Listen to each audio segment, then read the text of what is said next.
मिथिला भाषी गेमर अपना page from Mithila में सबके स्वागत है। आज डेट है 5 मार्च 2026 और टाइम भऽ रहल है 7:15। तो हम उठि गेल छी, चलो फ्रेश हो छी और फिर अपन रोज के तरह रोज के काम जे छै से करबै।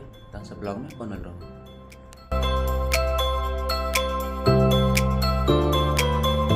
स्नान वगैरह कऽ हो जी रेडी। चलो आप करबै नाश्ता। पहले फ़ोन कऽ पूछे छिए कि हम लगेने छी मेस, खुद से तो बनायल नहीं होइए जे बनाएब, तो लगेने छी मेस। फोन कऽ पूछे छी मेस में पहले खाना बन गेल छै कि नहीं। तो चलो फोन करै छी और करऽ जेबै नाश्ता।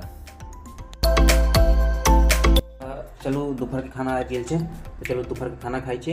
प्लेट में निकाल लै छी तब अहाँ सबके देखाएब। तो चलू खाना खाइ छी दोपहर के। चलू आप शाम वाला नाश्ता करै छी। आज मिलल है मेस में फ्राइड राइस, देखियो फ्राइड राइस।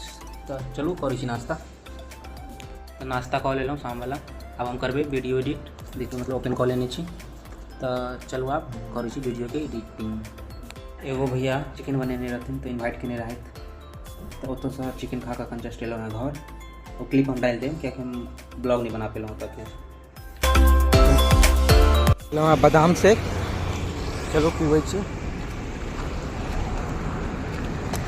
चलू आप चलै छी सुतऽ। तो ब्लॉग केहन लागल आइ के से अहाँ सब जरूर बताएब। लाइक सब्सक्राइब शेयर सेहो करबै। और तो इएह के साथ फिर गुड नाइट।